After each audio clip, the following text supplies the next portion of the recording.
Good morning, everybody. Welcome to Year 4's English on this Thursday morning. I hope you're all safe and well.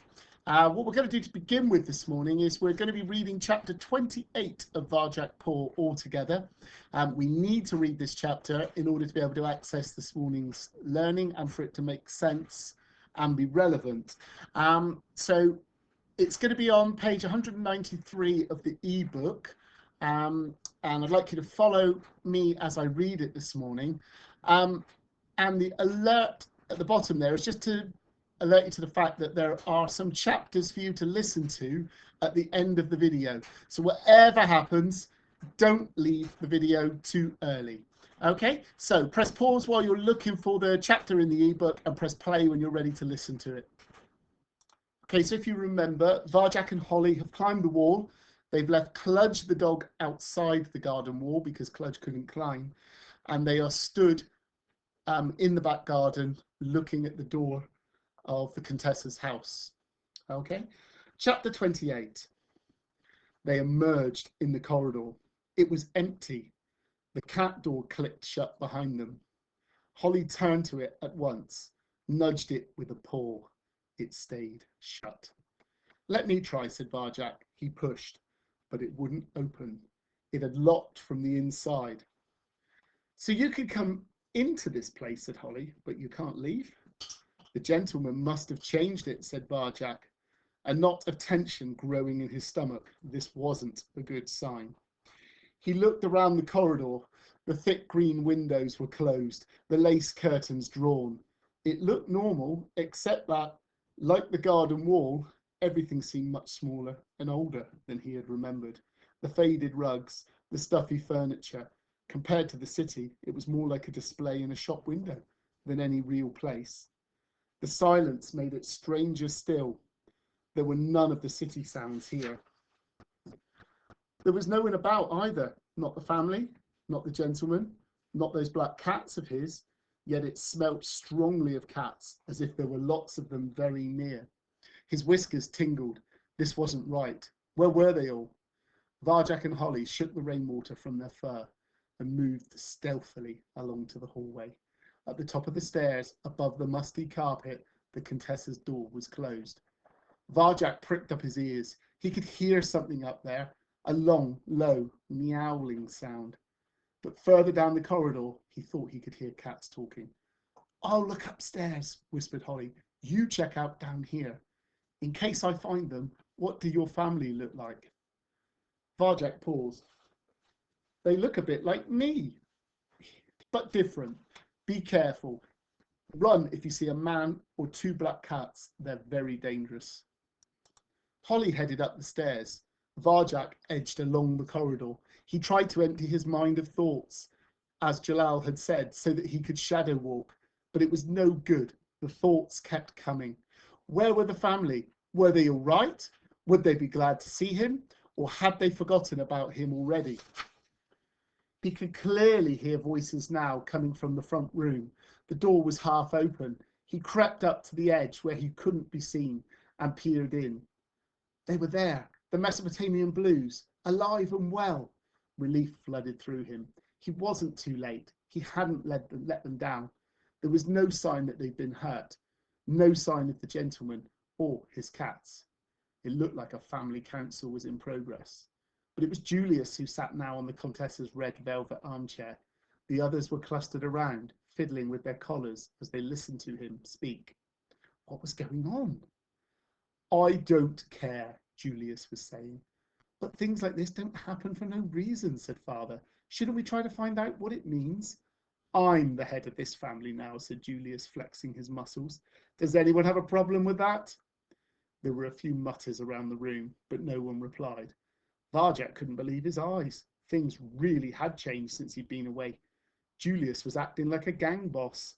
It looked like he'd done to Father what Father had done to the elder Paul. "If we all agree," said Julius, "then the council is over." Varjak took a deep breath and stepped into the room. They turned to stare at him as if he was a stranger.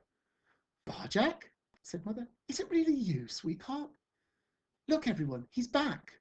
At once they cleared a space for him, surrounded him with silver blue fur and green eyes.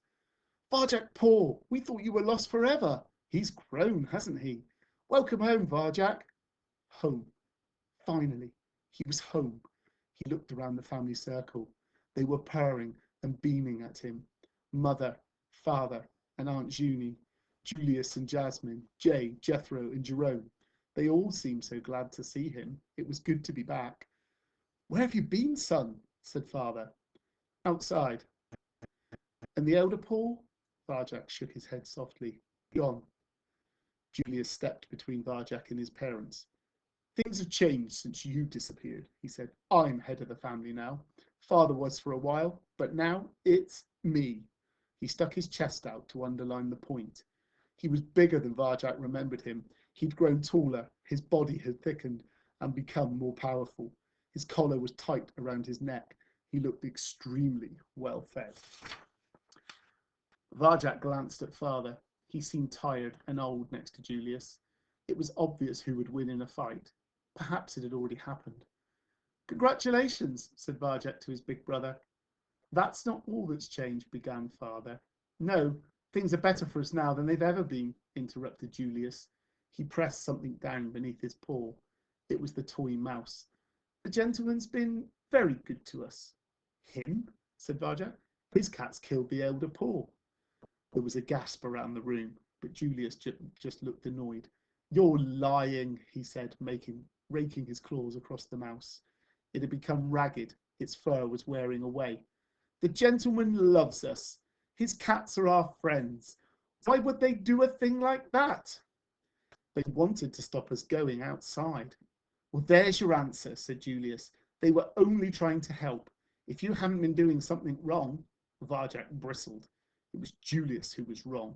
Varjak knew he was. But Julius could always make his lies so convincing. And Varjak couldn't find an answer fast enough. Now, said Mother. Julius is right, Varjak. A gentleman still feeds us wonderful food every day. As for his cats, Julius shot her a look, and she coughed. Well, that's enough of that, she said quickly. But just look at you, sweetheart. Haven't you grown? And those scars on your face. You've changed so much, I hardly recognise you. What scars? Said Varjak, and remembered Ginger and Razor and Sally Bones. He smiled. The world outside had left its mark on him. Well, I've had a few fights. A voice like milk in the morning purred in his ear. Cousin Jasmine. Why, Varjak, you're not a little kitten anymore. Varjak's ears perked up. He'd always liked Jasmine more than the others. He'll always be our kitten, said Mother. She licked Varjak's coat, smoothed his fur. He didn't object. He let her warm tongue wash away the rain from the storm and the city's grime, let her strip off the smell of outside. That's right, said Julius, glowering at Jasmine. He's still a kitten. So what's it like outside? Said Jay. What happened to your collar? Said Jethro. And how'd you get those scars? Said Jerome. I'll tell you, said Varjak, though Julius was now glowering at them. I'll tell you everything. Okay, that's the end of the chapter. Now, the reason I wanted to read that chapter this morning, we are going to be summarising the main events of the story this morning. What we're going to be doing is making notes about the story so far. And this is going to be in preparation for a piece of writing that you're going to do tomorrow. Now, what we're going to do is think about, we're going to be telling Varjak's story, really, from where he left the wall to when he's come back. And what we're going to do is we're going to have a go at today just making brief notes about each section, each bit that has had an impact on Varjak since he left the house the first time. So the first question is, what has happened to Varjak since he left the house? So what I want you to do is either turn to a partner if you're in school, or tell somebody at home, either an adult or a sibling, your ideas. What has happened to Varjak since he left the house? What can you remember? It's quite a lot has gone on. Quite a lot of the book that we've read. Have a little talk, have a little discussion, then we'll come back together. So press pause now. Okay, welcome back. So what we're going to do, I've decided that I'm thinking for the lesson today, I've broken the story down into headings. Okay, so I've put on the page here, you can see on the web page here, on the video page, look at the headings below. It might help us to remember. You might not have remembered everything that's happened. So training with Jalal, meeting Holly, hunting, cars, and I've put cars and dogs because they're kind of, it's when he met the cars rather than the dogs, so to speak. The vanishings, what are the vanishings about? And finally, Cludge. Okay, and in that section with Cludge, you might want to include the little bit about Sally Bones if you wanted to. So that's something you could opt to do there. So I've given you 6 headings, okay? And what I'm going to be asking you to do this morning, I'm not asking you to write lots of sentences. I don't want you to write lots of description this morning. I'm just going to be asking you to be making brief notes about what you can remember from each heading, okay?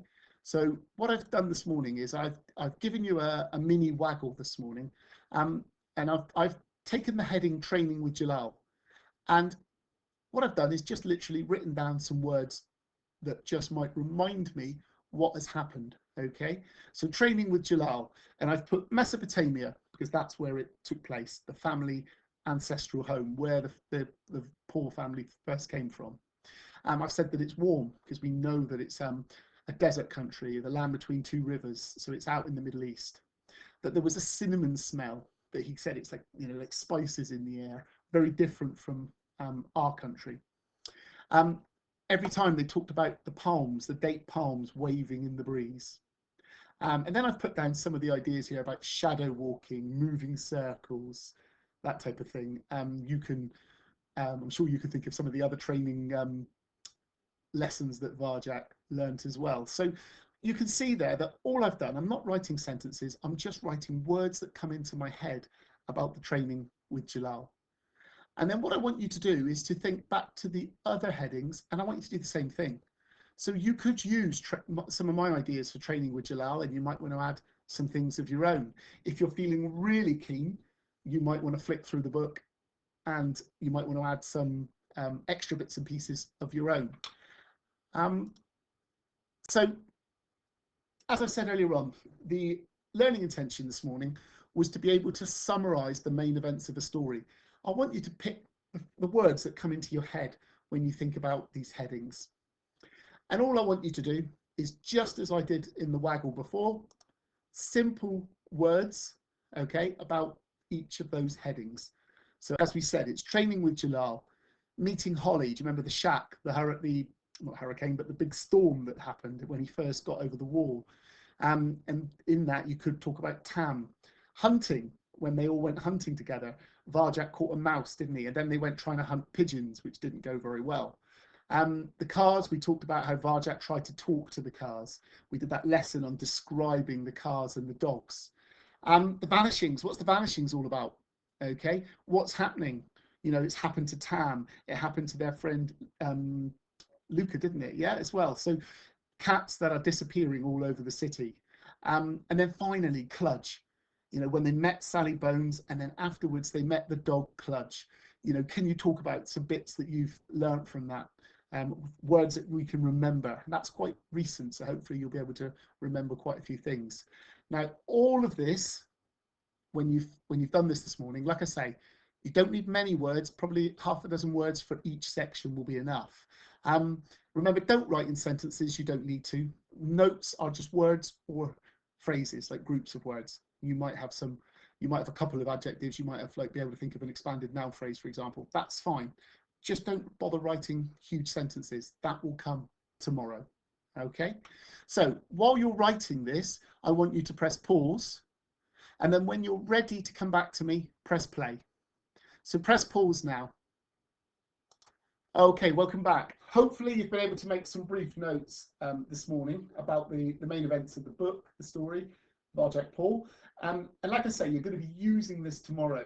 This is effectively going to be your plan for writing your version of what's happened to Varjak in the time that he's been away.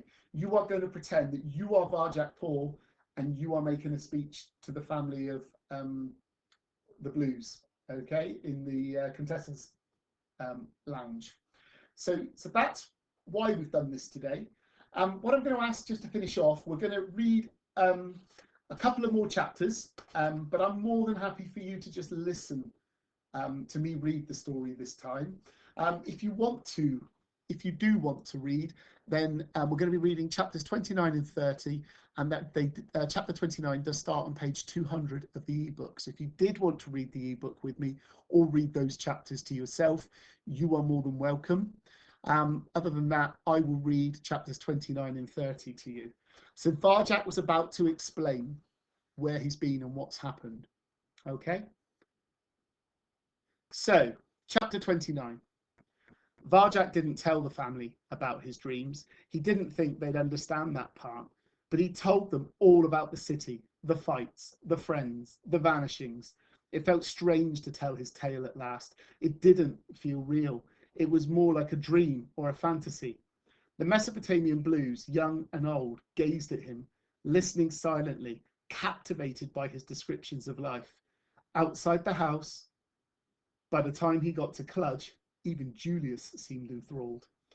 Varjak's brought glory to the family, said father when it was over.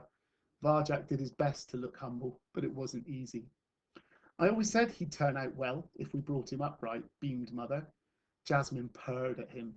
Jay, Jethro, and Jerome looked at him with new respect. But Julius just snorted. That's a good tale, he said, toying with the gentleman's mouse. Except it's only a tale, isn't it? I know you, Varjak Paul. I bet you were so scared you didn't do half those things. Julius's pupils narrowed. He puffed his fur out, making him look even bigger than he was. Varjak's throat tightened. A fight was the last thing he wanted at this moment of triumph. He looked into the fireplace. It was cold. Yes, sometimes I was scared, he admitted, but everything I said was true.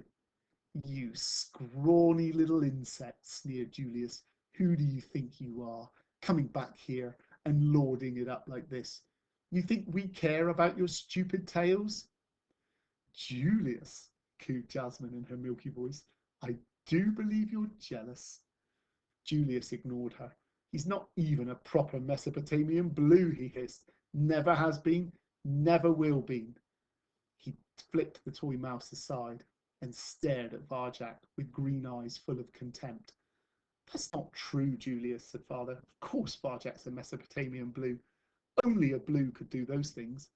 He's not one of us, growled Julius. Eyes the colour of danger. Isn't that right, insect? Something rose in Varjak's heart. His mind was catching fire. All those times Julius had made fun of him, made him miserable, made him feel small and weak. Don't call me that, he said. Insect, spat Julius. I don't like it. I never liked it. It's what you are. Now come on, I'll squash you flat. Something snapped in Varjak. All right, he heard himself yell. Don't, Varjak, cried Jasmine. He'll kill you. Julius hissed at her. She shrank back and was silent, like the rest. Varjak's face was burning, but he had no choice now. He had to go through with it. Varjak and Julius started to circle each other, stalking around the Contessa's empty armchair. The family made a ring around them. Everyone was watching, silent with bated breath.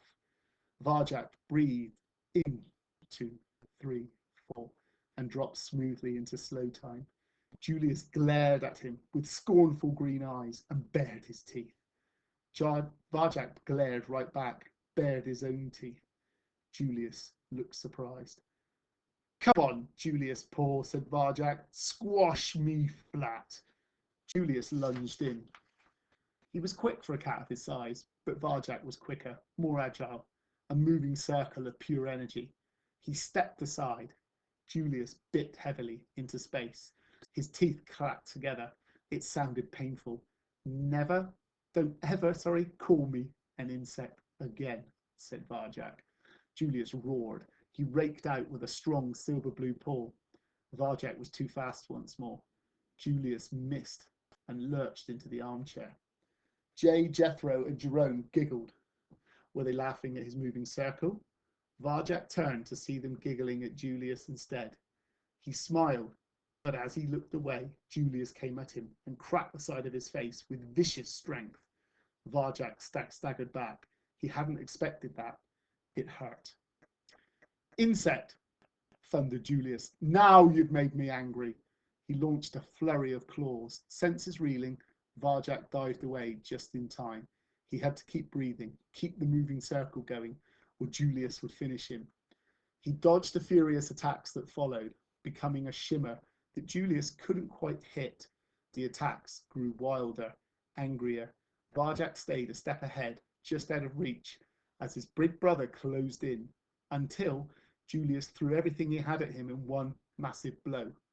There was no avoiding this one. Varjak had to meet it head on. He breathed. Out, 2, 3, 4, went deep into his circle. The power rose within him, and when Julius came, the circle held true. Varjak turned the blow away, using his brother's own strength against him. Julius went stumbling to the ground. Varjak grinned. It felt good. Better than the time he'd fought Razor. It was better than anything. A hot, intoxicating glow that pulsed through every fibre of his being. He'd never felt so alive. Julius was off balance now, weak and exposed. Finish him, thought Varjak. Right now. Let loose the energy. He'll never fight again. Do it. No. Enough, said Varjak Paul. Enough, and no more. Julius shook his head. I'm only just beginning, he panted. Insect. Julius flung himself through the air, out of control. Claws splayed. Varjak leaned away in slow time. Crash! Julius smashed headfirst into the fireplace, looked at Varjak with small green eyes, clouded by black ash, tried to stand up, couldn't. It was over. Varjak Paul, cried Jasmine. Varjak Paul, the family hailed his conquest. Varjak Paul, Varjak Paul, Varjak Paul. He closed his eyes. The victory tasted sweet, like cinnamon. He'd done it at last. He was a Mesopotamian blue. Varjak Paul, is that you? A gravelly voice. Varjak's heart skipped a beat. Holly? Varjak, I'm here. Okay, chapter 30. It was Holly. Her spiky black and white fur burst into the front room.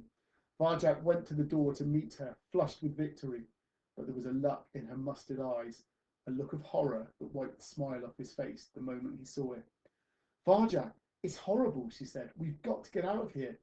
She looked up at the thick green windows, looking for a way out. What's horrible? Said Varjak, confused. It's the vanishings. This is where they've all gone. She shuddered. The man's not here, and I didn't see those black cats, but there's a room upstairs with a big cage in it and hundreds of cats in it. Only lots of them aren't. She closed her eyes as if she's trying to block out the memory. Aren't what? He said, afraid of the answer. They're not alive. She looked more shaken than he'd ever seen her in the city. Sorry to interrupt you, Varjak, said Mother, but who is this? The Mesopotamian blues were all watching, even Julius licking his wounds by the fire. Holly, this is my family, said Varjak. Mother, father, everyone, meet Holly. Don't worry, Holly said to them. We'll find a way out. Father frowned and turned to Varjak. I don't understand, he said. Do you know this cat? This is Holly, my friend from outside, who I told you about. Father looked disgusted. He turned his back on her. They all turned their backs. This is not outside, said Father. Tell this cat to leave us. It felt like a slap in the face. Varjak glanced at Holly. She looked as stunned as she felt. How could you even think of it, whispered Mother. You should know better than this, sweetheart. Didn't you hear? Protested Varjak. She's going to get us out. We don't want to get out, said Mother. Where would we go? Who would feed us? Wait a minute. Said Holly, have you seen what's happening upstairs? If you're being fed, it's not for a good reason. Father ignored her. He spoke just to Varjak. We haven't been upstairs because of the black cats, but we know there are other cats up there too. You do? Said Varjak. The gentleman brings them to the house, said Father. He feeds them. Not like he feeds us. Not with caviar, but cheap dry food. There are sacks of it in the kitchen. He keeps them alive until, well, we don't know exactly what happens next, but we all agree the gentleman would never harm one of us. You're wrong, said Holly. If it's them today, it'll be you tomorrow. We're different, Father said to Barjack. We're special. We are Mesopotamian blues. As for those common cats, he shrugged, who cares what he does to them? They're nothing. What? Said Holly, ears and whiskers bristling. Less than nothing, said Aunt Junie, as if Holly wasn't there. Come on, Barjack, let's go. These idiots deserve everything they've got coming. Her words made Barjack shiver. He didn't know what to do or say. He looked at Mother. We know what we're talking about, sweetheart, she said in a gentle, reasonable voice. We're not going anywhere. His head was spinning. Maybe they were right and Holly was wrong. The gentleman hadn't harmed them yet. Perhaps he never would. But what about Holly? Said Barjack. She's not one of us, insisted Father. Barjack looked at Holly. He looked at his family. There was a twisting, tearing feeling in his guts. He looked at Holly, the family, and Holly again. His insides were being ripped in half. It was impossible. We need you here, said Jasmine. You need me? Said Barjack. Father nodded, very serious. Of course we need you, son. You're head of the family now. You can't just leave us. You beat Julius, said Jay.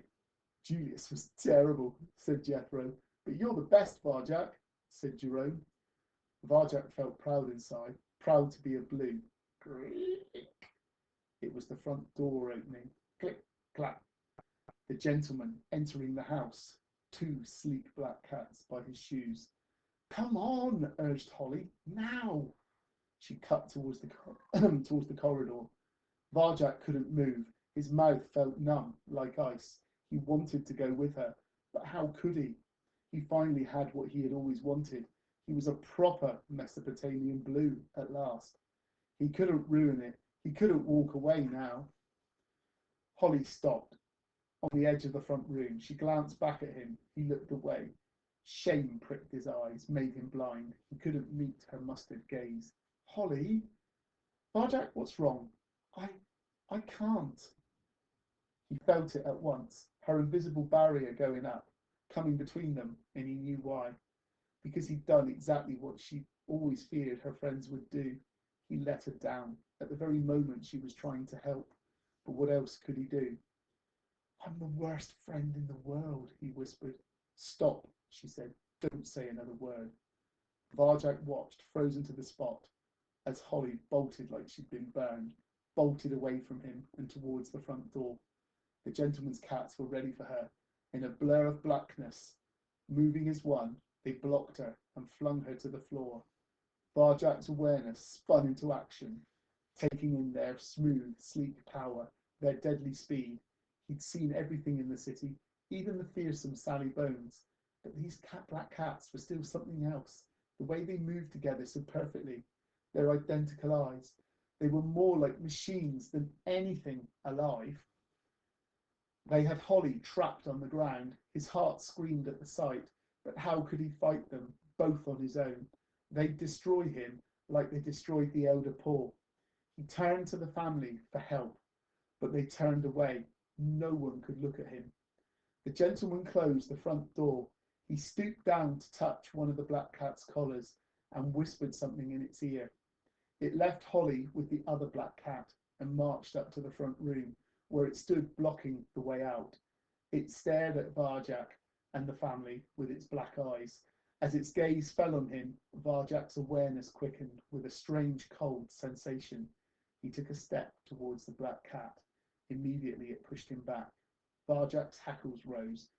Don't, son, said Father. You're bringing us into danger.